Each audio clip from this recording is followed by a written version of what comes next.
네, 부동산 희노애락 편으로 오늘도 1시간 동안 여러분들과 함께하도록 하겠습니다. 방송 보시면서 뭐든지 다 괜찮습니다. 뭐 부동산 관련된 내용들, 재테크 관련된 내용도 다 좋고요. 이런 좀 내용 좀 다뤄줬으면 좋겠다 하시는 부분 있으시면 저희한테 전화 주시면 됩니다. 서울 전화 02-2128-8566번으로 연락 주세요. 2128-8566번 방송 마감까지 전화 열어두고 있겠습니다.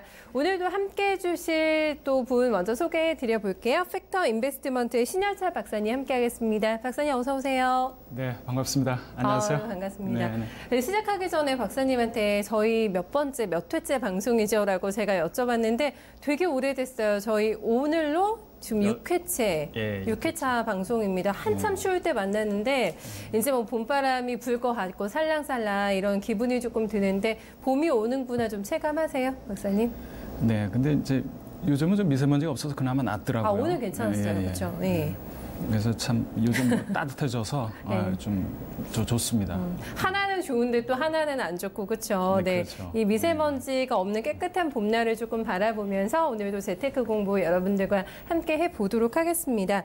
박사님, 저희가 지난 시간에 등기부 등본에 대한 기본적인 지식을 함양을 했습니다. 네, 일부러 조금 배워봤고 오늘 그 심화 학습에 들어가겠다라고 예고를 해주셨는데 조금 더 저희 깊이 있는 학습 오늘 하는 거 맞죠? 네, 맞습니다. 저번 시간에 이제 가장 중요한 게 등기부 등본을 해석하는 거 아니겠어요? 네. 그래서 이제 처음에는 좀 민법적인 내용이 나오니까 조금 더 어렵기도 했는데 그 앵커님 어떠셨어요? 좀 어렵지 않았나요? 일단 뭐 용어들이 조금 생소한 단어들이 등장을 하다 보니까 조금 어렵긴 했습니다만 워낙에 또 쉽게 또 풀어주시면서 박사님께서 설명해 주셨기 때문에 약간의 자신감은 저희가 생겼어요. 일부 함께 하면서. 네, 오늘은 저희가 조금 더 깊이 있는 지식을 이제 함양을 하게 될 것 같은데요. 일단 지난 시간에 못 보신 분들도 계실 것 같고 용어라던가 기본적인 부분 약간 좀 복습하고 들어갈까요? 네. 네네, 그렇게 하죠. 첫 페이지 한번 보죠. 네. 이게 이제 저번 시간에 봤던 우리가 등기상 전부증명서. 네. 이제 말이 어렵다고 해서 이제 등기부 등본 이렇게 얘기를 했습니다. 세 가지로 나눠져 있었어요. 표제부, 그렇죠. 갑부, 이제 표제부, 갑구, 을구 이렇게 나눠져 있는데 표제부는 이제 부동산에 대한 내용이에요. 사실관계를 보여주는 거죠. 뭐 소재 지번, 건물 명칭, 면적 이런 것들을 보여주는 거고요. 그다음에 이제 갑구, 을구는 뭐냐면 이제 갑구의 소유권에 관한 사항. 네. 소유권 중요하죠. 을구는 소유권 이외의 권리에 관한 사항. 모조리 다 그게 을구인 거죠. 그렇습니다. 그래서 소유권에 관한 사항하고 뭐 압류, 가압류, 가처분, 경매 개시 결정 이런 거 그런 건 다 소유권을 위협하거나 소유권이 바뀌게 되는 사항들이죠. 이런 갑구는? 것이. 그래서 이런 내용들은 갑구에서 이제 보여지고 그다음에 이제 소유권 이외 권리 일례로 뭐 근저당이라든지 뭐 전세권, 뭐 지상권, 지역권, 임차권 이런 것들 이런 것들은 이제 을구에서 보여진다. 이렇게 말씀을 드렸습니다. 아, 요 표가 저희가 지난 시간에 했던 핵심의 그 요약본이라고 보시면 돼요. 네. 그렇죠. 이제 여기서 이제 조금 이제 들어가 보자고요. 그래서 저희가 이제 단어들에 대한 얘기를 조금 해주셨는데 아, 역시나 조금 다시 봐도 약간 생소한 뭐 근저당권, 질권 이런 용어에 대한 정리를 조금 더 해주시면 어떨까 싶어요, 박사님. 예, 근저당권과 이제 질권이 이제 중요한데. 근저당권과 질권은 이제 담보물권이라고 해서 저번 시간에 소개를 해드렸죠. 유치권, 질권, 저당권 이렇게 외웠단 말이에요. 그래서 이제 유치권, 질권, 저당권 중에 특히 우리가 등기부 등본에 나타나는 것은 저당권과 질권이에요. 그렇죠. 유치권은 여기 밑에 보지만 등기부 등본에 나타나질 않습니다. 해당 사항이 없는 거고요. 그렇죠. 그다음에 이제 질권이 뭐예요? 제가 쉽게 말씀드린 게 그거잖아요. 시계를 고쳤는데 시계 수리비를 안 줘. 그러면 내가 질권으로 갖고 있겠다. 그거는 동산질권이잖아요. 동산질권이에요. 그러나 그런 동산이 아니라 권리의 질권이 생길 수도 있어요. 은행이 어디에 근저당을 가지고 있다? 근저당이라고 하는 거는 권리잖아요. 그 권리를 또 이렇게 담보를 잡을 수도 있다라는 거죠. 그거는 권리질권이라 그래요. 그래서 이제 우리는 자주 보게 되는 것이 저당권에 대해서 질권을 설정하는 것, 근저당권부 질권 이런 거는 한번 보게 될 거예요. 그거를 이제 권리질권이라고 합니다. 당연히 권리질권은 나타나죠. 그럼요. 등기부 등본에 나타나고. 나타나죠. 근저당권도 이제 마찬가지로 나타납니다. 그런데 조금 더 이제 설명을 좀 드리면 유치권이라고 하는 것은 우리나라 법으로 이렇게 규정을 해놨어요. 이런 조건이 되면은 그 부동산 네가 점거하고 있어, 점유하고 있어, 주지 마, 인도도 안 해도 돼. 네. 이렇게 법적으로 규정을 해놓은 게 유치권이에요. 게 유치권. 그러니까 우리가 쉽게 뭐 어디 공사 현장 그런 데 가면 보여. 그러죠. 유치권 뭐 행사 이렇게. 네, 많이 보셨을 거예요. 유치권. 많이 봤죠. 네. 그래서 이제 돈 안 주니 알았어. 이제 문 닫고 이제 유치권 행사 이렇게 하는 거죠. 그건 우리나라 법에 그렇게 하도록 규정을 해놓은 거예요. 그러면 이 사람들은 유치권이 있다라는 걸 어떻게 공시를 했습니까? 점유. 점유를 한 거예요, 거기 들어가서. 그게 방법이군요. 그렇죠. 점유를 하다 보니 굳이 네. 등기부 등본상은 필요 없는 거죠. 등기라는 건 뭐예요? 다른 점유 아니면 등기를 하라고 했으니까. 그죠. 그래서 유치권은 택했으니까. 이미 그죠. 네. 공시가 이루어진 케이스라고 보면 되고 네. 저당권, 질권 요것이 이제 우리하고 가깝다 이렇게 보시면 됩니다. 그래서 네. 여기 뭐 유치권은 뭐 유치적 효력이라는 거고 아까 제가 유치적 효력 질권 말씀드렸죠. 그 시계. 그 유치하는 거죠. 그죠? 근데 저당권은 유치하는 건 없어요. 그냥 내 집 팔겠다 그런 거죠. 사용은 네가 하되 네. 팔겠다 이런. 그래서 돈이나 우선 변제하는 네. 그런 효력이 있는 것이다. 그래서 질권이 어떻게 보면은 한 수 위일 수도 있죠. 유치적 효력과 우선 변제적 효력을 다 가지고 있으니까. 네. 뭐 이런 정도로 이제 우선 좀 하고 넘어갑시다. 그래서 이 유치권은 법률의 규정이고 질권이나 저당권은 계약이 있고 질권은 점유하면 되고 저당권은 부동산이니까 등기하면 되고 네. 그럼 다 공시가 이루어졌네요. 그죠? 이런 차이가 있다라고 이제 말씀드리겠습니다. 조금 더 명확해졌어요. 저희가 네네. 유치권, 질권, 그리고 등기권 이렇게 조금 살펴봤는데 저당권. 이제 네, 저당권까지 살펴봤는데 그래도 저희가 또 실전에 좀 약하잖아요. 지금까지는 그렇죠. 이론에 대한 공부였다고 한다면은 네네. 실제로 등기부 등본을 펼쳐봤을 때 되게 자신감 있게 내가 이 내용을 좀 파악할 수 있는 그 방법들을 지금 보면서 조금 설명을 좀 도와주세요, 박사님. 네. 이게 이제 등기상 전무증명서 말소상 포함한 집합 건물에 네. 대한 등기부 등본입니다. 우리가 등기부 등본의 종류는 3개가 있다고 했어요.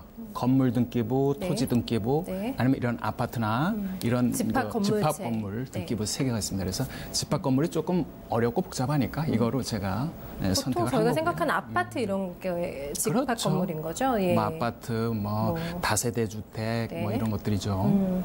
한 건물에 이제 여러 명이 이제 사는 거주하는. 여러 가구가 거주하는 그런 네. 케이스인데 처음에는 이제 표제보가 나온다고 그랬어요. 표제보는 우선 아파트 한 동이 있죠.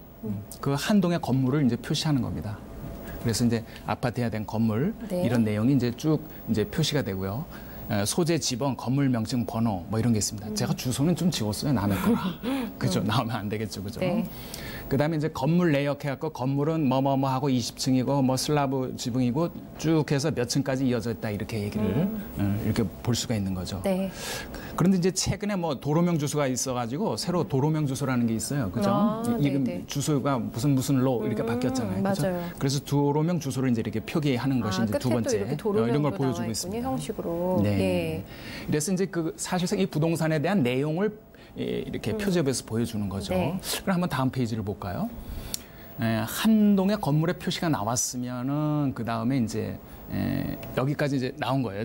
네. 20층까지 있네요. 쭉 크기가 이제 다 나왔습니다. 확인했고. 그 다음에 뭐가 나왔냐면 건물 얘기가 나왔으니까 한 동의 건물 얘기가 나왔으니까 네. 한 동의 건물이 자리 잡고 있는 토지 이를 보여줘야죠. 들어서 있는 토지. 그렇죠. 그게 네. 목적인 토지의 표시 이렇게 됐어요. 대지권의 목적인 토지의 표시 이렇게 하고 그 소재 지번에 이제 서울특별시라고 하고 지목이라는 건 뭐예요? 지목.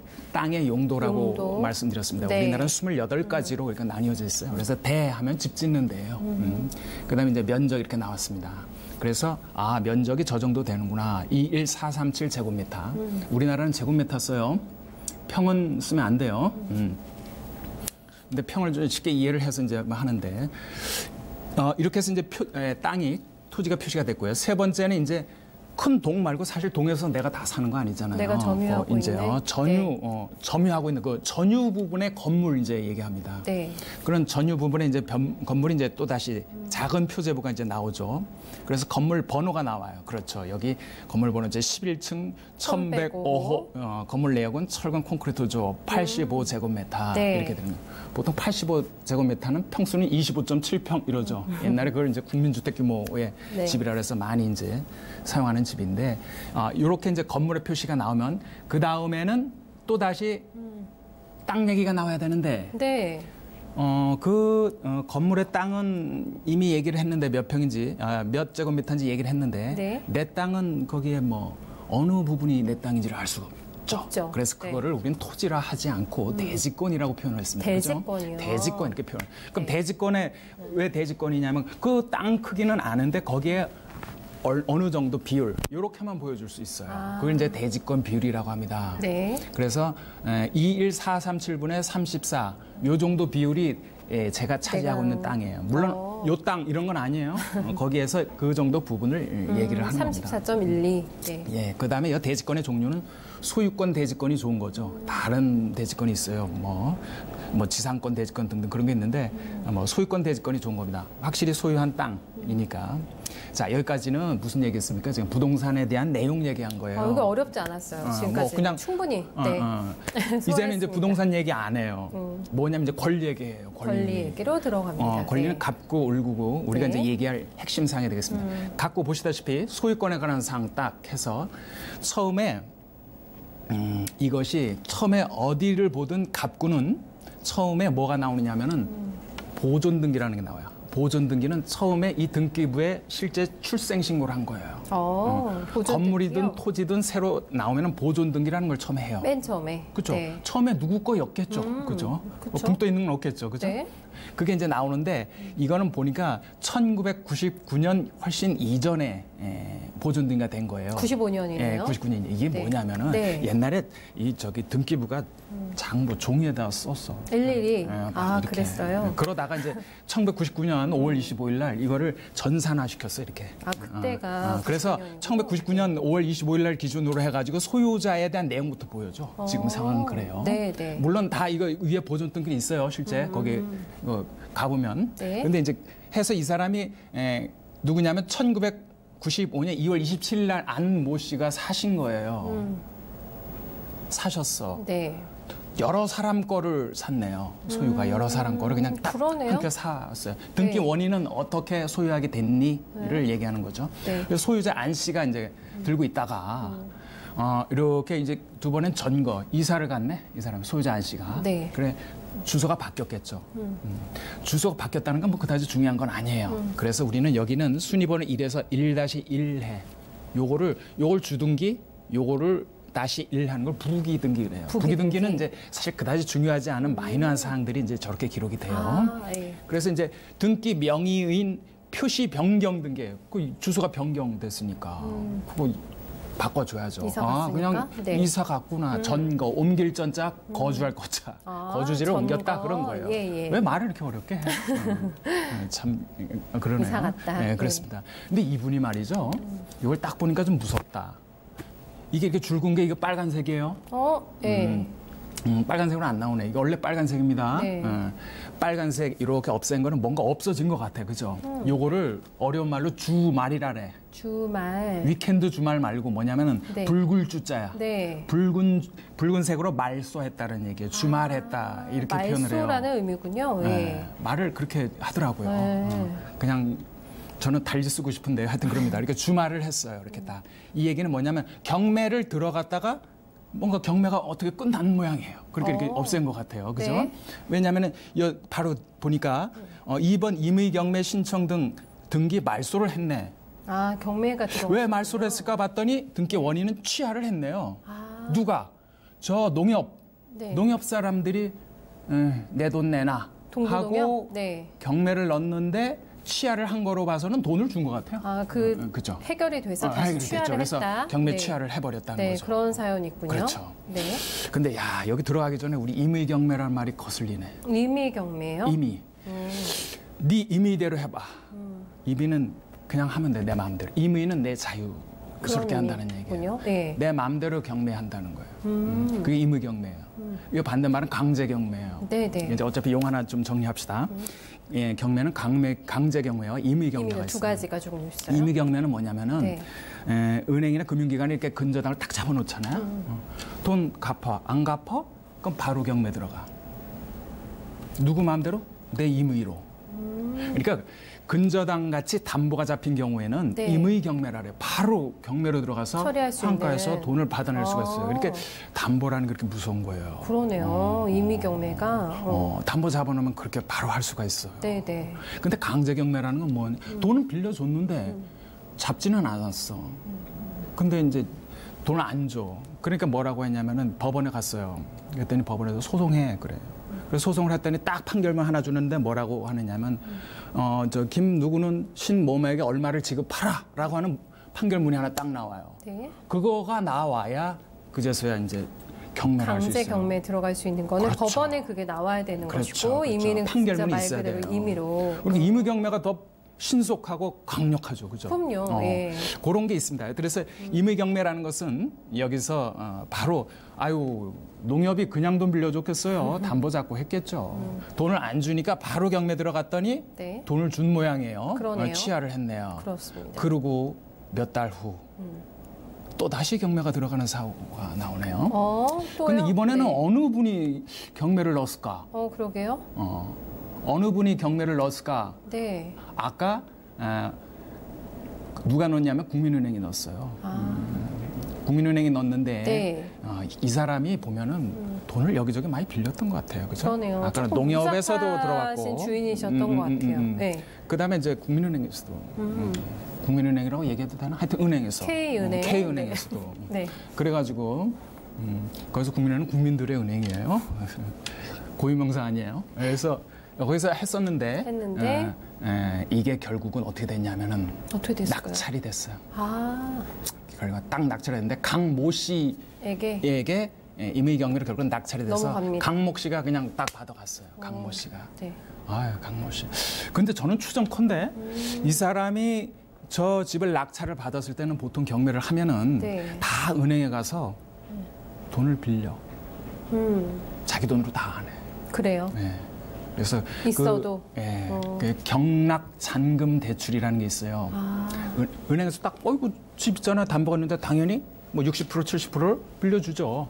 경락 잔금 대출을 받죠. 받나요? 저는 뭐 받지만 이 사람 분명히 받았어요 뒤에. 강모 씨께서. 그렇죠. 네. 뒤에 을고 가면 나올 거예요. 그러나 나옵니까? 지금 볼 필요 없죠. 우리는 네. 추정을 할 수 있죠. 추정이 저 사람 딱 맞은 거군요. 그러면 저 사람 경락 잔금 대출 받았겠네. 받은 것 같아. 네. 그 정도로 이제 우리는 예측할 수 있죠. 이제 네. 한두 번 보게 되면. 네. 그 다음 이제 페이지를 봅시다. 넘어갈게요. 네. 그래서 이제 페이지. 4번 경매 신청 그래서 낙찰이 됐어요. 그죠? 그래서 이제 들고 있다가 또 다시 이제 소유권이 이전이 됐네. 파는 거죠, 뭐. 2001년에 바로 10월 10일 날. 팔아버렸어요. 예. 뭐 1년 만에. 네. 바로 그 박모 씨한테 팔았어요. 근데 이 박모 씨는 뭐 이제 한번 또 전거도 하고 중요치 않죠, 이러건. 근데 이분이 또 아주 얌전하신 분이네요. 별로 이거 가지고 뭐 담보를 잡지는 않았네요. 이쁘게 네. 들고 계시다가 네. 2006년에 그냥 파셨어요, 이분은. 그죠? 이분은 또 5년 만에. 박모 씨는. 네네. 아주 여기서 이제 아주 착하신 분으로 등장해요. 파셨는데 네. 이번에는 누구한테 팔았냐면 공유자 해가지고 이 부부가 받은 것 같아. 공유자라고 하는 거 보니까 요즘은 이제 뭔가. n분의1씩 부부간에도 이렇게 해요. 네네. 나눠서 이렇게 하죠. 네. 그렇게 공유도 합니다. 아마 그렇게 받으신 것 딱 같아요. 반을 쪼갰네요. 그렇죠. 2분의 1로. 지분의 2분의 1을 네. 성 네. 아저씨가 받고 네. 2분의 1을 전 땡땡땡 부분이 씨가. 여성분을 받고 이렇게 네. 해가지고 이렇게 나왔습니다. 자. 여기서 우리 하나 짚고 넘어가죠. 뭐가 뭐냐면 또 있나요? 저 날짜가 얼마예요? 2006년. 6년 11월. 2006년에 이 등기부 등본에 하나 조금 살짝 변화가 생겨요. 뭐냐면은 어떤 걸까요? 2006년부터는 거래 가액 금액 적어 이렇게 됐어요.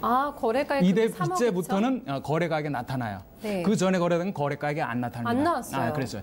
2006년은 이제 거래 가액이 나타납니다. 그래서 우리가 이런 등기부 등본을 보면 실제 거래 가액이 얼마에 거래됐는지도 볼 수가 있습니다. 그런 정보도 이제 나온다라는 걸 이제 보여줬죠. 금액이 여기서부터 나오네요. 네. 그 다음에 이제 그 보면은 성씨 아저씨가 한번 또 옮겨도 가시고 뭐 도로명 주소가 있어서 뭐 그런 것도 또 표시가 되고 기재가 되고 무슨 등기로 8-1 8- 부기 등기로 예. 그냥 이렇게 그냥 보시면 돼요. 나중에 이거 그냥 크게 다루진 않아요. 이거 중요치 않아서. 넘어가도 되고. 그 다음에 이제 뭐가 나오냐면 지분 압류라고 나온다. 또 빨간 줄도 나옵니다. 여기서. 나오는 거죠. 이게 네. 압류 벌써 무섭잖아요. 무섭죠. 가압류, 압류 뭐 이런 거. 왜 이렇게 됐을까요? 누군가 갔더니 저기 보니까 네. 교통지도과 뭐 이러네요. 동대문구 뭐 어디서 제가 추정컨대 살짝 느낌 오네요. 뭔가 벌금 교통지도과. 생긴 것 같아요. 네. 벌금. 그래서 압류 들어온 것 같아요. 네. 얼마 근데- 안 내셨길래? 근데 바로 그 다음에 얼마 있다가 내셨네요. 해제가 됐네요. 바로. 네. 그 다음에 또 지분 압류가 들어왔는데 복잡해지네요. 이번에는 세무 쪽에서 들어왔습니다. 지방자치단체에서 재산세 정도 안 내지 않았을까 추정이 되는데 또 세무 이과라고 하는 거 보면 저 중랑구잖아요. 중랑구잖아요. 그럼 국세는 아니네. 아니고. 국세 아니면 지방세네. 지방세 대표적인 게 뭐야? 재산세 그런 거잖아요. 그런 거 안 내서 아마 그걸 안 내신 거 아닐까 이런 한번 추정을 해봅니다. 네. 그럼 한번 다음 페이지 보죠. 네. 이렇게 되면 여기 보세요. 여기 이제 또 뭐가 벌금이 또 날아왔네. 교통지도과에서. 약간 상습적인 느낌도 살짝 있네요. 했는데, 교통지도과. 이제 여 뒤에 가서는 네. 이 12번 이 벌금 나온 것도 말소가 됐고 네. 오늘 내신 것 같아요. 됐네요. 해석했어요. 아까 요 11번 아까 세금 안 낸 거 네. 이것도 해제된 거 보면 해제됐고, 세금도 다 내셨어요. 다 내셨고. 네. 이렇게 정리가 됐습니다. 지금까지 본 게 뭐냐면은 네. 갚고 본 거예요. 갑구. 소유권 위주로 봤어. 맞네요. 그렇죠. 소유권 위주로 쭉 봤어. 네. 그래서 이제 한 번 좀 복습을 해보죠. 이 사람 스토리를. 처음에 안 씨가 들고 있다가 네. 매매를 해서 산 거죠. 그 다음에 안 씨가 이제 돈을 여러 군데 근저당을 설치해서 4군데 이렇게 마지막에는 일반 사람한테까지 담보를 잡아가지고 했어요. 4군데서 빌리다 보니 결국은 이게 사고가 터진 거야. 터졌어요. 그래서 먼저 농협이 한번 넣었는데 들어왔고. 농협 돈은 갚으신 것 같고 네. 그다음 국민은행에 넣었는데 이제 여기서 못 갚다 보니까 경락 이제 넘어갔는데 누가 딱 낙찰을 받았냐면 네. 강모님이 이제 등장을 하시는 거죠. 강모님이 이제 낙찰을 딱 다음 받으셨어요. 주인. 네. 근데 강모님은 경매로 낙찰을 받은 분인데 되게 경매를 낙찰받는 분은 자기 돈으로 100% 한다? 아니다. 은행에서 돈을 가져온다. 물건이 이제 네. 있기 때문에 은행에서 경락잔금을 대출을 받으셨을 것이다. 네. 은행에서 경락잔금 대출을 해줘요, 다. 그래서 그걸 분명히 받으셨을 거다. 그럼 뭐 은행이 그냥 빌려주는 거 아니에요? 바로 그날 근저당을 설정했을 것이다. 근저당 설정하고 네. 은행에서 돈을 빌리고 그거로 다 경락잔금을 대출해서 줬을 것이다. 아예. 근데 우리가 그 경매를 해보면요, 딱 그 물건이 내게 되는 시점이 언제인지 아세요?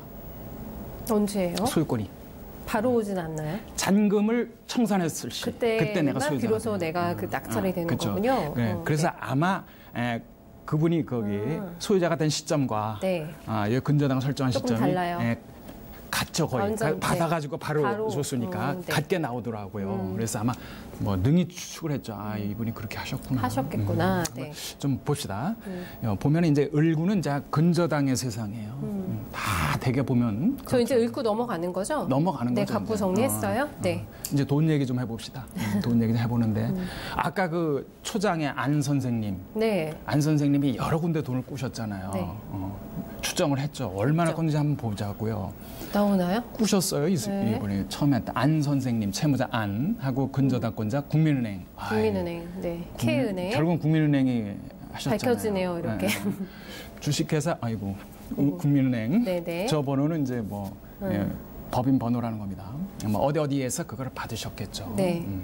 또 받으셨고 그 다음에 또 어디서 받으셨어요. 계속 국민은행에 계속 받으셨네. 쭉 나오네요. 잘 받으셨네. 네. 3,600 정확히 저거 3,600은 아닙니다. 3,000 빌린 거예요. 3,000 빌린 거예요. 3,000 빌리고도 또 모자라서 돈이 더 필요해서 한 번 더 빌린 거예요? 케이스예요. 3,000을. 아, 네. 그러고도 돈이 모자라서 또 빌립니다. 빌렸어요. 어디에서는 세 번째는 농협에서 빌려요. 농협. 이렇게 많이 빌리셨네요. 자, 여기서 제가 그 말씀드렸는데 3,600이라고 써놓고 왜 3,000이라고 얘기하느냐. 왜 그래요? 이상하지 않으세요? 이상해요. 저게 뭐냐면 채권액이 아니라 채권 최고액이라 그랬잖아요. 채권 최고액이라고 나와 있네요, 정말. 예. 근데 이제 근저당과 저당이라는 말인데 저당이라는 말은 이해를 했는데 근은 뭐냐? 근저당. 근저당. 근은 뭐냐면 이 뿌리 근자예요. 네. 뿌리를 뒀다는 거예요. 자, 은행에 가서 제가 아파트를 맡겨 돈을 빌리는데 내가 한 번만 빌릴 게 아니야. 한 번만 빌리면 그냥 저당으로 하면 되는데 네. 한 번만 빌릴 게 아니야. 은행을 해놓고 돈을 빌렸다가 다시 좀 갚았다가 또 빌렸다가 계속 이런 거래를 할 거예요. 네. 근데 만약에 이거를 딱 한 번 하면 어떻게 돼요?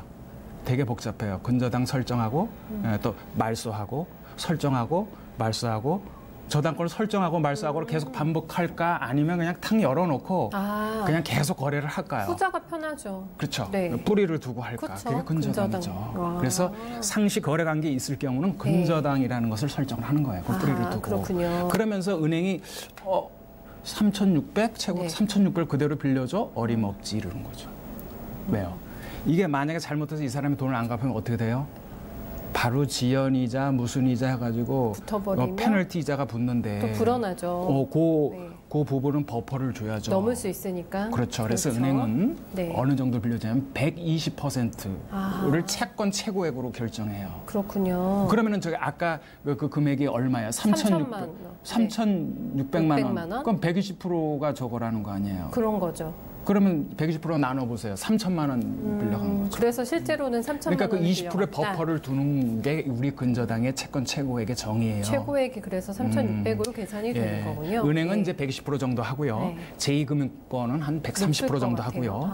기타 뭐 제3금융권은 한 150%까지 갑니다. 그렇게 이제 이렇게 버퍼를 준다. 그게 이제 채권 최고액이다. 나중에 경매나 이런 걸 들어갔을 때에 점점 커지는 원리금을 감안해서 저거 금액을 한 겁니다. 그럼 실제 얼마 금액을 지금 빌렸는지는 잘 몰라요, 여기서는. 그렇게요? 그러네요. 그래요. 그렇게 돼 있는 것이 이제 채권 최고액이다 이렇게 말씀을 드립니다. 자, 그러면은 넘어갑니다. 7페이지가 넘어갑니다, 지금. 네. 자, 그래서 이제 했는데 여보세요. 아유, 많이 빌리셨어요, 그냥. 또 빌리셨어요? 아니, 저기 보세요. 뭐 일반 사람한테 막 빌리시고 하셨어. 사업하시나 봐요. 그러지 않았을까 싶었는데. 네, 그러네요. 이제 결국 낙찰되면서 다 없어진 거죠. 낙찰되면서 뭐 다 없어진 거죠. 네. 그러면서 이제 강모 여인한테 이제 갔는데 강모 여인이라고 하시는 분은 여인인지 모르겠네 하여튼 강모님 그분은 이제 돈을 저게 딱 빌렸는데 저게 뭐였다고요? 경락 잔금 대출이었어요. 저게 2000년 4월 14일 날. 그래서 저 돈을 바로 처리하고 2000년 4월 14일 날 소유권을 취득합니다. 그거였어요. 어디서? 농협협동조합 중앙에서 몇 퍼센트로? 130%로 빌렸어요. 그래서 실제 1억을 빌린 거예요. 실제로는 여기는 1억 3천이라고 나와 있지만 그쵸. 실제로는 100%로 저기 하셨더라고요. 130%. 그러고 있다가 어느 이제 지점에서 하고 있다가 이 경락잔금 대출은 비교적 좀 빨리 갚아야 돼. 그래서 다 이제 갚았어. 해지가 됐어. 그리고 자기 집 주변에 있어서 그 지점에 가가지고 다시 좀 텄어요. 돈이 좀 필요해가지고 요거는 4,800만 원인가요? 요건 120% 기준이니까 한 4천만 원 받은 것 같아요. 그럴 것 같아요. 요렇게 이제 돈을 빌려서 활용을 하셨더라고요. 그러다가 박모 씨한테 슬그머니 넘기죠. 소유권 이전을 하고. 근데 그분은 너무 박모 씨 깨끗하게 쓰시고. 이분이 가장 정직하신 분, 박모 씨. 집 가지고 그냥 관여를 안 하셨어 보니까. 오랫동안 들고 계시고 사신 것 같아 그냥 그러고 이제 2006년에 이제 두 부부 성 씨, 전 씨에게 이제 넘어옵니다. 요렇게 이제 되어 있습니다. 그런데 넘어가 보시죠. 성 씨, 전 씨가 이제 했는데 성 씨, 전 씨도 열심히 이 부부가 뭐를 받아요? 은행에서 저 보세요. K은행에서 또 열심히 받으시더라고요. 이 전에도 받으셨고. 근데 참 이게 지금 이 사람 둘 사이의 지분이죠. 반반 지분이죠. 그럼 내 지분을 가지고 은행에 가서 돈 빌려주세요. 은행 안 빌려줘요. 왜요? 은행은 지분담보대출 안 해줘요. 지분담보대출은 없고 통으로만. 그렇죠. 그러면 적어도 이 사람이 근저당권 설정을 이것도 하고 그 전에도 했습니다. 한 그 두 개가 저 K은행이 빌려준 것은 분명히 그 남편이 물상 보증인으로 동의를 해줬을 거예요. 그러면 받을 수 있어요? 그럼요. 동의. 아이고 뭐 나중에 들어가면 내가 인정하겠습니다. 이렇게 받았기 때문에 이게 가능한 거예요. 가능했고 그게 없었으면 못 받으시는 거예요? 그렇게 해준 거예요. 그래서 2번 받으셨는데 그래도 또 돈이 계속 필요하셨네. 이 여성분이. 이번에는 은행에서 이제 안 되니까 이건 뭐라고 해요? 가지고 계신 지분 전부를 근저당권 설정했다. 이젠 지분 얘기를 하잖아요. 지분을. 자, 그러면 은행으로 못 갔다는 얘기예요. 그러네요. 그럼 딴 데 가요. 뭐뭐 대부회사로 갔습니다. 맞네요. 너무 대부회사로 갔습니다. 거기서 이제 돈을 이제 저렇게 이제 빌려온 거고요. 근데 이 대부회사도 보니까 돈이 없었던 모양이에요. 왜요? 딴 데서 빌려왔어요. 또? 람 주식회사에서 돈을 빌려온 거예요. 그러니까 너 대부회사 돈 없지 내가 너한테 돈 빌려줄게. 그러나 담보는 제공해야지. 너 담보로 내봐. 그랬더니 아유 우리는 아파트는 없고요. 근저당권 있어요. 근저당권 있어요. 그래? 그럼 거기에 내가 질권 설정할게. 근저당권부 질권 이렇게 네네. 되는 거예요. 좀 위험하게 돈 빌리셨네요. 근데 이제 질권이라는 것은 상당히 강한 겁니다. 그러니까요. 질권은 뭘 저쪽에 얘기를 하는 거냐면 야, 모든 권리 행사는 내 동의 없이 못해. 권리 행사를 네가 돈을 받든 뭐든 권리 행사를 일단 내 동의를 받고 하는 거고 네. 만약에 현금으로 들어오면 무조건 내가 가져가는 거야. 그게 질권이에요. 그러니까 어떻게 보면 더 무서운 거지. 그렇죠. 네. 그렇습니다. 이게 이제 전반적으로 이제 사항이 되겠습니다. 네. 와, 한 집의 역사를 저희가 이렇게 보다 보니까 되게 재미있기도 하고, 한눈에 들어옵니다. 어떤 역사를 가지고 있는 집인지를 저희가 봤는데, 갑구하고 을구를 분리해서 봤단 말이에요, 박사님. 근데 이거를 조금 통합을 한 등기부가 좀 필요하지 않을까? 그럼 훨씬 더 한눈에 잘 들어올 것 같은데. 그렇죠. 불편했죠. 불편해요. 갑을 이렇게 불편했죠. 네. 그래서 이 소유권과 이 저당권을 이렇게 연결시켜주는 네. 날짜별로 그런 것이 필요해요. 그걸 이제 통합등기부라고 하는데 통합등기부 작성 방법 한번 네. 말씀드려볼게요. 알려주세요. 예. 통합등기부는 이제 쉬워요. 갑과 을구를 서로 비교해서 살아있는 권리, 죽은 거 필요 없어요. 주말한 거 필요 없어요. 지금 현재 살아있는 그렇죠. 살아있는 권리만. 거. 예. 살아있는 권리를 시간 순서로 재별하는 것. 그래서 그게 이제 통합등기부인데 네. 우리가 모든 권리 분석을 할 때는 바로 이 통합등기부를 써요. 이 통합등기부를 그래서 우리는 만들 수 있어야 돼요. 직접이요? 그럼요. 내가 보고 네. 앞에 걸 보고 해보자고요. 그래요? 그 작성 순서는 이제 갑구 을구에서 살아있는 권리만 일단 살아있는 권리만 죽은 건 뭐 필요 있어요. 갚았다는데. 네네. 그다음에 이제 시간 순서로 재별하고 순위를 매기면서 배치하면 됩니다. 순위 매겨야 돼요? 그렇죠. 순서가 날짜 순위 있는데. 그래요? 네. 그다음에 통합등기부가 작성되어야 말소기준 등기를 찾고 인수와 소멸을 분석하는데 이게 뭐냐면은 이게 한번 듣고 잃어버리세요. 말소기준 권리라는 건 우리가 그거 거기에 나와요. 경매에서. 근데 우리 좀 이제 몇 해 지나면 경매가 자연스럽게 나오게 경매 되거든요. 공부할 거예요, 저희. 자연스럽게 이어집니다. 그래서 그 전에 우리가 사전 공부를 하는 거예요. 밑바탕 다지면서 가는 거예요. 그래서 말소 기준 권리라는 걸 딱 찾으면 그 말소 기준 권리를 중심으로 해서 밑에 거는 다 그만 버려. 소멸. 위에 거는 어쩔 수 없이 들고 가 인수. 그 기준이 되는 것이 이제 말소 기준 권리인데. 기준을 알고 딱 정리가 되겠네요. 그걸 작성하면. 그거를 하기 전에 미리 해놔야 될 것이 통합등기가 필요한 거예요. 그러네요. 그걸 보고 그걸 설정하는 거기 때문에. 네네. 그래서 오늘은 통합등기부까지만 얘기를 하면 돼요. 네. 그 작성 사례를 한번 보자. 간단하게 예를 조금 볼까요? 보죠. 그러면? 살아있는 권리관계만 옮겨 적는 거고요. 네. 근데 빨간 수식성 그거 옮겨 적지 않는다고요. 다 그냥 그거는 넘어가면 되고. 그런데 이제 딴 거 뭐냐 소유권에 관한 사항은 네. 옮겨 적자라는 거예요. 아까 안씨, 강씨, 그 박씨. 정도는, 그 사람이 어떤 돈을 빌리고 근저당을 설정하고 했는지는 보여줘야 하니까 소유권은 적자. 그다음에 권리관계가 아닌 사항은 적지 말자. 아까 무슨 주소 옮긴 거 그런 거 중요한 거 아니니까. 그런 거는 중요하지 않고. 그다음에 이제 중요한 게 뭐냐 물권하든 채권이라는 게 있어요. 임차권. 네네. 저번에 얘기했잖아요. 맞아요. 임차권은 채권인데 걔를 어떻게 하니까 네네. 전입신고하고 점유를 하니까 물권화가 됐다. 네. 물권화가 됐다는데 어떻게 해. 그럼 얘도 끄잡아 와가지고 포함을 시켜줘야 한다. 통합등기부가 완성이 되는 거예요. 어허, 네. 그거는 이제 계속 나오니까 봅시다. 네. 이제 사례 한번 봅시다. 만들어 봅시다. 사례를 바로 보여주실 거예요? 간단히 만들어 보죠. 뭐 네네. 갑부가 뭐 이렇게 돼 있고 네. 을구가 이렇게 돼 있는 거예요. 아까 봤던 거죠. 새로운 건가요? 새로운 거죠. 제가 네네. 한번 만들어 봤어요. 만들어 보셨어요. 이제 갑구는 이렇게 돼 있다 보자. 네. 그런 거죠. 소유권 보존은 무조건 나오죠. 출생신고예요. 그다음 소유권 이전 청구 소유권 이전 청구권 가등기 이거 콤마 아니에요. 연결된 단어예요. 압류. 그다음 임의 경매 개시 결정 이런 식으로 순서대로 했고 네. 을구는 이제 근저당이 두 번 있었네요. 또 사연 좀 복잡하네요. 네. 이걸 따로 보면 해석이 안 돼. 네. 그러니까 이거를 날짜별로 섞어 보니 근저당이 저 가운데 들어가는 거죠. 이래서 이런 통합등기부가 완성이 되는 거예요. 이 두 개가 날짜가 보니까 딱 가운데 들어가더라고. 네. 네. 훨씬 깔끔하네요. 보기 저희가 이해도 쉽고. 그래서 이제 여기 뭐 아까 말소기준 권리라는 얘기가 나왔는데 말소기준 권리는 뭐냐면 근저당권 가장 앞에 있는 근저당권이. 그래서 색깔 칠해놨잖아요. 맞아요. 빨간색으로. 저걸 딱 기준으로 하고 밑에는 버리고 위에 것만 챙긴다. 뭐 그렇게 합니다. 하여튼 그건 나중에 우리가 경매할 때 하자고요. 네. 어쨌든 통합등기부가 이렇게 날짜 순서대로 해서 만들어졌다. 라는 거 말씀드려요. 그러면 이러한 통합등기부는 어디에 쓰여질까?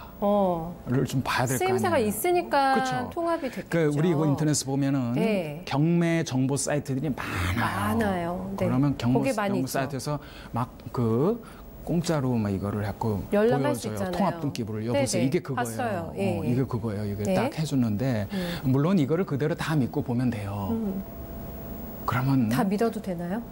믿어도 될 거라고 생각하는데 요 밑에다 네. 뭐라고 써놨냐면 네. 책임 안 진다고 나와요. 아. 글자에서. 책임지지 무슨 얘기냐면 않는다. 예. 사실상은 좀 실수가 있어요, 이게. 그러나 이거는 한번 실패하면 큰일 나요, 그죠? 그럼요. 예. 권리 분석은 정확해야 되는 거예요. 그래서 여러분들이 나중에 어떤 경매에 관심 있는 물건이 있다면 그때는 이것만 보고 하면 안 돼요. 내가 등기부 등본을 떼와서 값고 을구를 살아있는 권리를 해가지고 내가 통합 등기를 만들어 봐야 돼요.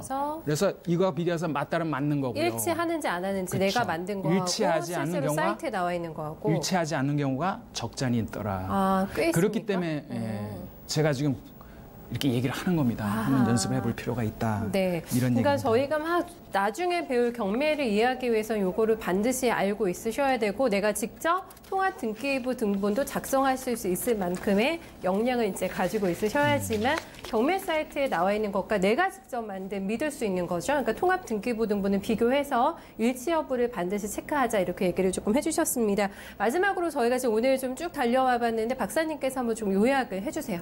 서머리. 네. 예, 저번 시간에 이어서 우리 부동산 등기부 등본 얘기를 했는데 이거는 우리가 재산을 우리가 잃지 않기 위해서도 알아야 하고 지키기 위해서도 배워야 하고. 그게 기대크의 기본이잖아요. 그다음에 또 재산을 증식하는 의미에서도 꼭 알아야 합니다. 그래서 중요하고. 이거는 피해갈 수 없는 것이다. 네. 그래서 두 번의 과정을 통해서 했고요. 그다음에 이제 기본적으로 이제 구성이 어떻게 되어 있고 소유권 이해 권리 이런 것도 한번 비교해 보고 시간 흐름으로 통합 등기부도 작성해 보고 쭉 했습니다. 그래서 요 정도까지만 우선 이해를 하고 이걸 바탕으로 해서 계속 이런 것들이 반복돼서 이제 나오니까 우리가 이거 하고 스탑하는 거 아니에요. 이걸 바탕으로 계속 합니다. 그래서 결론적으로 이제 내 자산 지키고 부동산 재테크를 위해서는 등기부 등본 정확하게 이해하려고 하는 노력이 필요하다. 이렇게 말씀드립니다. 아마 많은 분들이 나 등기부 등본을 정확하게 보는 법을 조금 익혀야겠다라고 생각을 하셨을 것 같은데 지난 시간 그리고 오늘까지 해서 완결편으로 조금 완료가 돼서 저 자신감이 많이 생겼습니다. 박사님 덕분에 등기부 등본을 자세하게 읽는 법까지 오늘 이슈를 말하다에서는 살펴봤고요. 잠시 후에는 여러분들 가지고 계신 또 고민 해결해드리는 아나토미로 이어가도록 하겠습니다. 당신이 부자가 되는 시간 머니맨. 어려운 부동산 궁금증 이제는 머니맨과 함께 하세요. 24시간 무료 부동산 상담 신청 방법. 첫 번째, 02-2128-8566으로 전화하셔서 상담을 받아보세요. 두 번째, 게시판 참여도 가능합니다. 토마토TV 홈페이지 tv.itomato.com에 들어오셔서 아자아자 게시판에 글을 남겨주세요. 부동산에 대한 궁금한 점이 있다면 이제는 머니맨에 문의 주세요. 여러분의 많은 참여 바랍니다.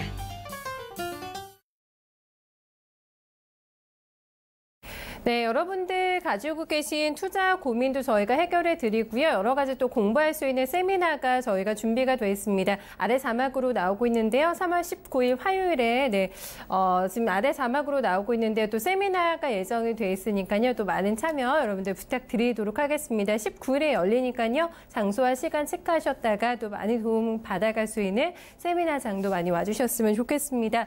저희가 박사님 받아놓은 고민 상담이 있는데 어떤 사연인지 먼저 보고 해결을 한번 도와드려보도록 하겠습니다. 같이 보시죠. 네, 문자로 연락이 오셨습니다. 저희 시청자님께서는 임차권과 전세권의 장단점을 알고 싶다. 그리고 주택 임차인에게 유리한 것은 어떤 걸까요? 라고 물음표를 주셨는데요. 자세한 사연을 한번 좀 보도록 하죠.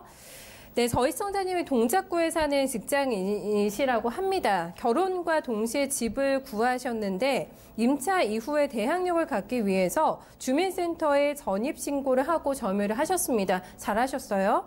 또한 확장 일자까지도 받으셨습니다. 하지만 전세보증금의 반환을 위해서 전세권을 설정하는 것이 더 유리하다라고 주장하는 사람들이 있으셨다고 해요. 그래서 임차권과 전세권의 각각의 장단점이 어떤 건지가 좀 궁금하다고 하셨고 주택 임차인 입장에서 그러니까 본인 입장에서는 어떤 것이 조금 더 유리한 건지 선택을 조금 해달라 이렇게 저희한테 질문을 주셨는데 박사님 이런 조금 사연입니다. 저 시청자님뿐만 아니라 많은 분들이 함께 좀 조금 가지고 계신 사연일 것 같고 고민일 것 같고 이런 생각이 조금 드는데 이 문제에 대한 저희가 자세한 답변을 드리기 전에 이 전세권의 특징에 대해서 이해를 좀 할 필요가 있을 것 같아요. 네, 예. 그렇죠.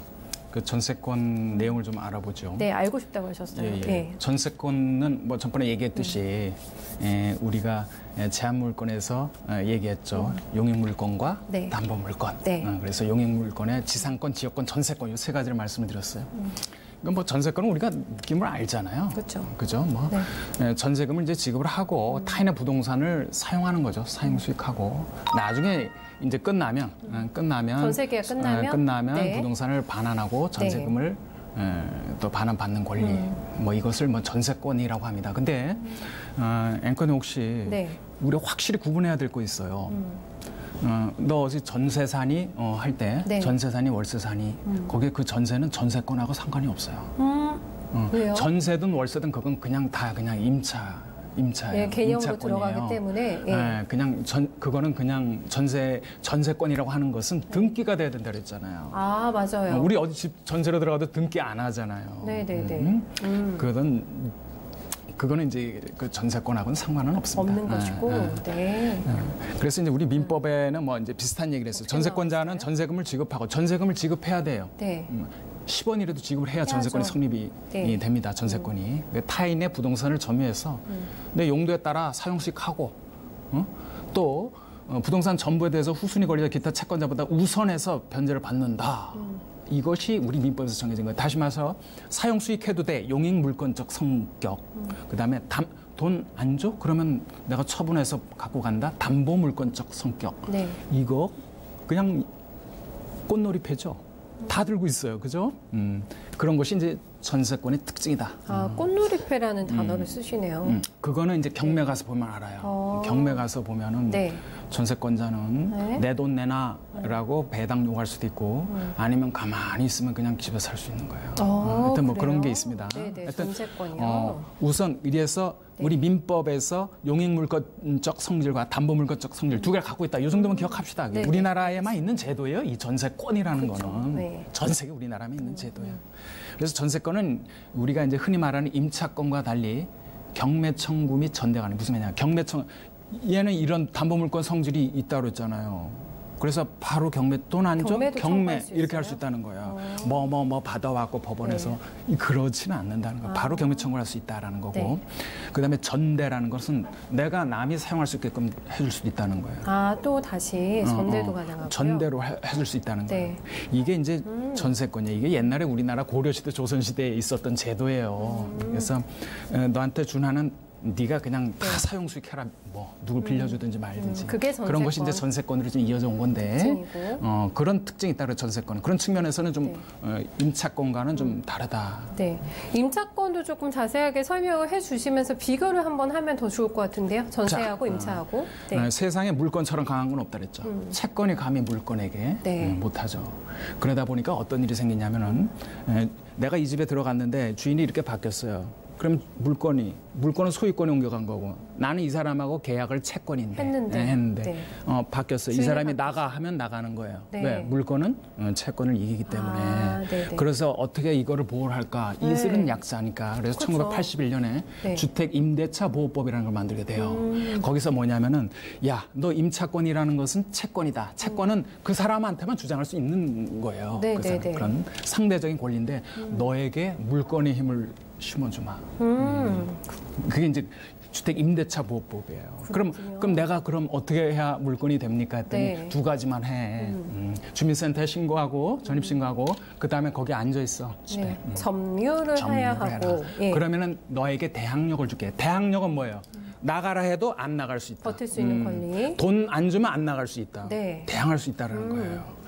그 대항하는 것과 또 나중에 나갈 때 내가 돈을 받을 수 있느냐 없느냐는 다른 문제예요. 다른 문제죠. 그거는 이제 확정일자라는 거예요. 확정일자까지. 저희 선생님 잘 하셨네요. 확정일자를 딱 찍어줘야 이제는 물건끼리 싸울 수가 있죠. 물건은 네. 뭐로 싸운다 그랬어요? 나이 먹은 거로 싸운다 그랬잖아요. 맞아요. 나이 먹은 그게 게 또 우선순위라고. 그래서 네. 그 날짜를 만들어줘야죠. 맞아요. 그래서 확정일자. 그래서 그 세 개는 전입신고, 점유, 확정일자라는 것은 꼭 받으셔야 우리가 돼요. 어디 임차에 들어갈 때 항상 세 기계적으로 가지. 하는 거예요. 네, 체크 포인트.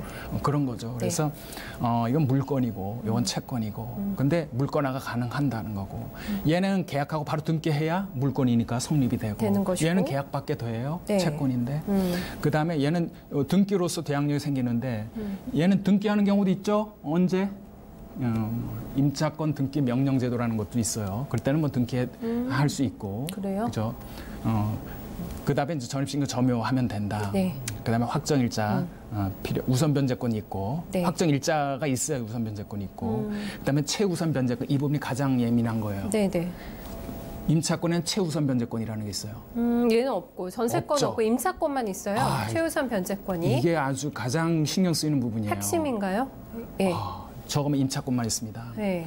그다음에 이제 경매 청구권은 있다라는 거 뭐 말씀드렸고요. 그다음에 최단 기간 보장이라는 게 있습니다. 전세권은 건물은 1년이고 네. 우리 주택 보통 할 때 2년 계약하잖아요. 2년 계약. 네. 주택 임대차 보호법으로 보호를 받는 거예요. 내가 1년만 할게요. 계약했어도 나중에 가서 딴소리하고 2년 해도 돼요. 아. 2년은 보장해 주는 거예요. 이것도 팁이네요. 우리 이제 2년까지. 나중에 이제 주임법, 상임법이라고 따로 한 번씩 다룰 거예요. 주택임대차보호법, 상가임대차보호 그거 알아야 돼요. 그게 중요한 내용이 있기 네. 때문에 네. 이런 뭐 특징을 갖고 있습니다. 그래서 최우선 변제권 얘기를 좀 이거 설명을 좀 해주세요. 최우선 변제권에서 차이가 딱 나는데. 네. 네. 자, 이게 보면은 네. 우리가 전세라는 것이 예전에 보다 또 그렇게 안전한 게 아니잖아요. 그렇죠. 소유권이 막 여기저기로 가면 내 돈이 그걸 받을 수 있을까 말까 그 고민을 많이 관련된 하는, 좀 부정된 기사도 되게 그런 많이 게 이제 나왔고. 많잖아요. 그죠? 맞아요. 네. 그런데 이제 무엇보다도 우리 사회에 있어서 가장 먼저 보호해야 될 것은 이제 약자 아니겠습니까? 그러니까 소액 임차인이에요. 네. 소액 임차인의 그 주택 경매에서 순위와 상관없이 이게 가장 중요해요. 순위와 물건에서는 순위 싸움이라며. 네. 맞아요. 순위와 상관없이 이 사람들한테 이것만은 줘야 돼. 네 앞에 뭐가 저당권이 있든 뭐 전세권이 다 있을 수 있을지 모르겠지만 네. 무조건 올라가서 이것만은 보장해줘야 돼. 최우선. 사회 보장적인 성격이라는 거죠. 자, 그러면 네, 이게 이런 거를 만들어 놨으니 자, 그러면 누가 이거를 할 수가 있습니까? 그러면 세 가지 경우를 갖추면 돼. 뭐냐? 보증금이 이 금액 이하여야 돼. 네. 이런 거죠. 이게 시점이 뭐냐면은 최고 그 말소기준 권리 최선 근저당 설정한 날 그날이 어디에 있느냐에 맞춰서 보시면 돼요. 그게 2018년 9월 18일 이후에 있다라 치면은 우리 서울이죠. 네. 서울은 보증금 1억 1천만 원 이하인 사람만 보장해 준다. 얼마까지? 3,700만 원까지. 그 금액 넘어가는 사람들은 해당한데 이렇게 보호할 가치는 없어 이렇게 보는 거예요. 네, 이게 딱 기준이 있네요. 그렇죠. 금액으로. 만약에 네. 이전 거라면 이리 갖고 서울은 1억 원까지만 한다. 3,400만 원까지. 그 날짜를 잘 보시고 저 정도까지는 보장을 해줘야 해주겠다. 된다는 거예요. 그래서 뭐다? 첫 번째 조건 보증금이 일정 금액 이하여야 한다. 두 번째는 뭐냐면은 이거 지금 임차인이잖아요. 네. 임차권이잖아요. 네. 임차권은 뭐가 있어야 돼요? 대항력 있어야 돼요. 대항력? 아까 전입신고, 점유, 확정일자 그거 갖추고 있어야 되고요. 세 가지. 네. 네. 그다음에 나 이 돈 받을 거 있거든요. 가서 주장을 해야 돼요. 권리 위에 잠자는 자 보호받을 수 없다 그랬어요. 가서 주장을 해야 돼요. 언제? 경매할 때. 네. 경매는 딱 두 가지예요. 뭐냐? 돈 받을 사람 뭐요? 이 집 살 사람 뭐요? 끝이에요, 그게. 두 가지. 두 개잖아. 그래. 돈 이 사람한테 채권자 뭐요? 가서 신고를 하라는 얘기예요. 그래서 그 배당 신고를 하면 됩니다. 나 이거 받을 게 있다. 그래야 그 세 가지 조건을 엔드로 충족을 해야 저 금액을 받을 수가 있어요. 이게 최우선 변제라는 제도죠. 이 혜택을 받을 수가 있어요. 그럼 만약에 이렇게 되면 어떻게 돼요, 박사님? 제가 돈을 빌려준 돈을 받기 위해서 임대차 계약을 합니다. 그럼 그 돈도 최우선 변제를 받을 수가 있나요? 아이고. 안 돼요. 이거 보세요. 이게 이제 그 채권 담보 목적 주택 임대차인데 이게 뭐냐면 빌려간 돈 돌려줘 했더니 아이고 돌려주기는커녕 야 내 가지고 있는 아파트도 경매 들어가 생겼다. 충격적인데 돈 달라고 하니까 그러니까 아파트도 경매 들어간다. 야 그러니 그럼 내가 니네 아파트 소액 임차인으로 들어가겠다. 소액 임차인이라는 건 뭘 염두에 둔 거예요? 최우선 변제를 염두에 둔 받으려고. 거죠. 예. 그러면 경매 들어가서 첫 번째로 받아 나올 거 아니에요. 그렇죠. 근데 그게 될까? 인정받을 수 있을까? 물음표인데 그 밑에 그쵸? 나오네요. 예. 그래서 우리나라 그 최우선 변제권의 입법 취지를 좀 알아야 돼요. 소액 임차인의 경우 임차 보증금이 소액이어도 임차인에게는 큰 재산이에요. 비록 3,400만 원, 3,700만 원이 누구에게는 작아 보일지 모르겠지만 어떤 사람에게 매우 큰 재산이다. 그래서 다른 담보권자 지위를 좀 해치더라도 저당권자의 저기를 해치더라도 그들은 사회보장적으로 우선 좀 고려를 해줘야 될 필요가 있는 것인데 이거는 그런 게 아니지 않느냐. 너 돈 많은 사람은 돈 빌려주고 그걸 이용해서 받으려는 하는 것은 취지에 맞지 않는다라고 우리 판례는 부정을 했습니다. 네. 그래서 결국에 인정받을 수가 없는 게 결론이에요, 박사님? 아유, 인정해주면 안 되죠. 알겠습니다. 이렇게 해서 저희가 쭉 저희 시청자님께서 궁금해하시는 좀 부분을 짚어드렸는데 이제 요약을 해서 조금 전해드리죠. 그러면은 쭉 봤습니다. 많은 사람들이 그런 생각을 해요. 전세권 이렇게 얘기하면은 물권의 대표적인 것이고 좀 있어 보여요. 일단은 전세권을 설정하려면 임차인과 임단이 합의를 해줘야 돼요. 집주인이 합의를 해줘야 돼요. 집주인의 합의 꼭 필요해요. 잘 안 해줘요. 안 해줘요. 안 해줘요. 왜? 그게 뭐냐면 세금 문제하고도 관계가 있어. 등기부등본에 전세권 얼마 딱 찍혀. 1억. 그러면 세무서니까 다 볼 거 아니에요. 아하. 그럼 그거로 소득 창출했겠다. 그러니까 집주인 입장에서는 안 하려고 해요. 그런 거 하긴 하는데 어쨌든 또 등기를 하고 관련 비용도 발생하고 하니까 임차권보다 좀 보장 범위가 넓을 것으로 이제 예상할 수도 있죠. 네. 일부 유리한 측면도 있긴 하나 우리 주택을 임차하는 입장에서는 주택을 임차하는 입장에서는 임차권이 비용과 보증만 안전성 측면에서 전세권보다 유리해요. 솔루션을 내드립니다. 임차권이 우선이다, 더 좋다. 네. 유리해요. 그래서 결론은 이제 임차권으로 모든 것이 해결하다, 할 수 있다라고 말씀드리는데 이게 뭐냐면은 우리가 경매할 때는 임차인은 그 집에 뭐 토지든 건물의 전체를 대상으로 배당이 되는데 전세권은 대개 어떻게 하느냐면 그 건물 전체 이렇게 전세권을 해가지고 나중에 뭐 건물이 떠 있는 건 아니잖아요. 땅하고 같이 경매에 들어가면은 땅 1억, 건물 1억이면은 만약에 뭐 1억 5천에 이게 저기가 됐다면 n분의 1 딱 쳐서 7,500만 원씩 이렇게 배당을 받게 돼 있어요. 그럼 아무리 많이 해도 7,500만 원까지 못 받는 그거밖에 안 된다는 거예요. 전세권. 뭐 그런 게 있습니다. 그러니까 전세권이 이제 건물에만 하지 말고 사실 땅까지 전세권을 해야 되는데 그렇게까지 해줄까요? 그거는 좀 그런 거 있습니다. 하여튼 절대적으로 임차인이 유리한 것이 많아요. 그거는 이제 시간이 길어서 우리 차츰 그 상임법, 주임법에서 그때 좀 설명드릴게요. 결론적으로 뭐냐? 임차권이 더 나을 것 같습니다. 그러나 그런 경우가 있어요. 뭐 전입신고는 점유가 어려운 경우가 있습니다.